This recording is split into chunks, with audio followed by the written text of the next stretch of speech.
Hello, and welcome to Softer. This is Mara Morales.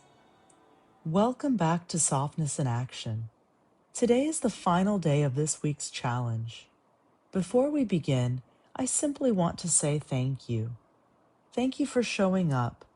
Thank you for making time in your day to slow down. Thank you for choosing kindness in a world that often asks us to move faster than our hearts were meant to. Over the past week, we've looked for joy in ordinary moments. We've practiced noticing wonder. We've practiced slowing our pace. We've held on to hope. We've trusted that small, faithful acts of kindness can grow into something far greater than we imagine. Perhaps some of these practices come naturally. Perhaps others felt uncomfortable. Change often does. But here's something important to remember. This challenge was never about doing everything perfectly. It was about paying attention. Because when we pay attention, we begin to notice the life we've been living all along.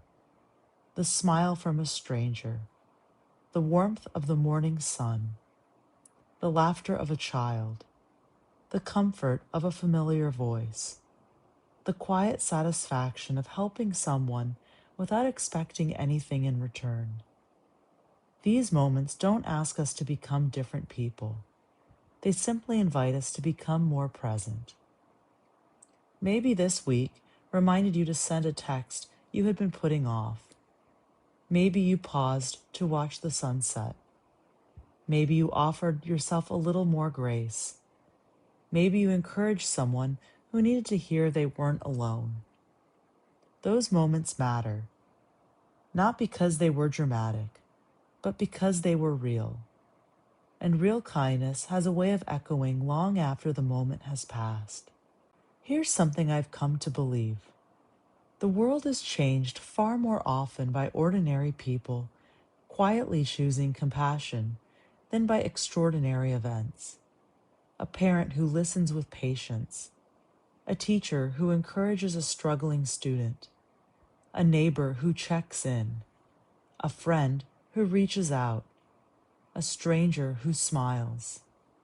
These acts rarely make headlines, yet they shape families, communities, and lives.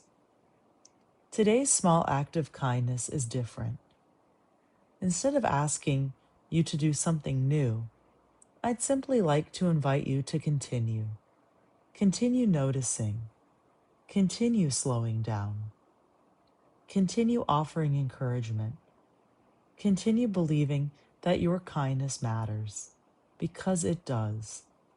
Not only today, but tomorrow, and next week, and years from now. This challenge may be ending, but the life you're building doesn't end here. Kindness isn't a 7-day practice. It's a way of moving through the world. Kindness fuels kindness, which fuels kindness. And every act of compassion becomes an invitation for someone else to do the same. Now, let's slow down together one last time for this week's journey. Find a comfortable position, sitting or lying down. If it feels safe, gently close your eyes.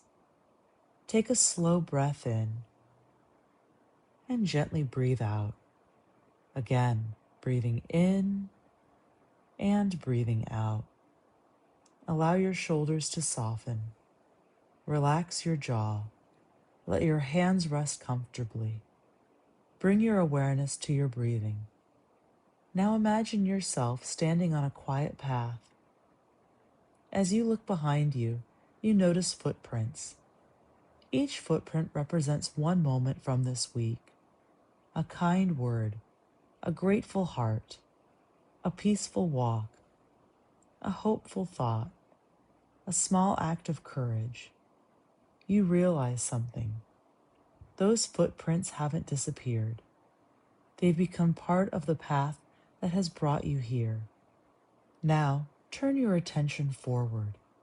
The path continues. You can't see every bend. You don't know exactly where it leads, but you know this. You don't have to walk it perfectly. You only have to keep taking the next kind step. Silently repeat, may I carry kindness wherever I go. May I continue choosing presence over hurry. May my ordinary moments become extraordinary through love. Take one more deep breath in and slowly breathe out. Rest in the quiet for another moment. When you're ready, bring your awareness back to your body. Notice the chair supporting you. Wiggle your fingers, wiggle your toes, and gently open your eyes. As we close this week's Softness in Action Challenge, I'd love for you to spend a few moments with your journal. Reflect on these questions. What practice from this week do I want to carry into my everyday life? How have I changed, even in small ways? Who might experience more kindness because of the person I'm becoming? Remember, growth doesn't end when a challenge ends. Often, it's when it truly begins.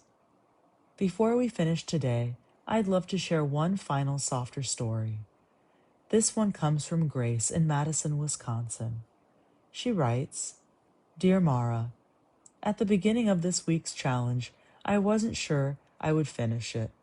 Life felt busy, and I almost convinced myself I didn't have 10 minutes a day to spare. But each morning, I pressed play.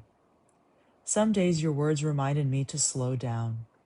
Other days, they encouraged me to call a friend, notice a beautiful sunrise, or simply take a deeper breath. Nothing dramatic happened this week, but something quiet did. I stopped feeling like life was racing past me. I started noticing it again.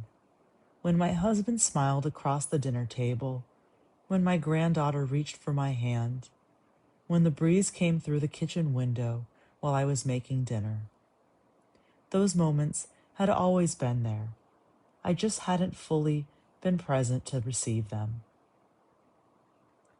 Thank you for helping me remember that a beautiful life isn't built from extraordinary days. It's built from ordinary days that we're awake enough to appreciate. With gratitude, Grace from Madison, Wisconsin. Thank you, Grace, for sharing such a beautiful reflection. I think your story captures the heart of this entire week. Life doesn't always become more beautiful because our circumstances change. Sometimes it becomes more beautiful because our attention changes. Thank you for joining me on this week's Softness in Action journey. Next week, we'll begin a brand new theme together, continuing our practice of becoming a little kinder, a little gentler, and a little more present each day. Until then, we'd love to hear your story. Has someone ever shown you kindness you'll never forget? Has a simple act of compassion changed the way you see the world? Or has softer inspired you to become a little gentler with yourself or someone else? Share your softer story by emailing us at thesofterpodcast@gmail.com. Your story may be featured in a future episode and could become the encouragement someone else needs to hear. And if these daily moments of reflection are meaningful to you, please take a moment to like, follow, and subscribe to Softer. It helps us reach more hearts and continue to build a kinder, more connected world together. Thank you for listening to Softer. Our music is by Rebecca De La Torre and Thomas Searing. Softer is produced by Michelle Severson. This has been Mara Morales. Carry the softness with you today.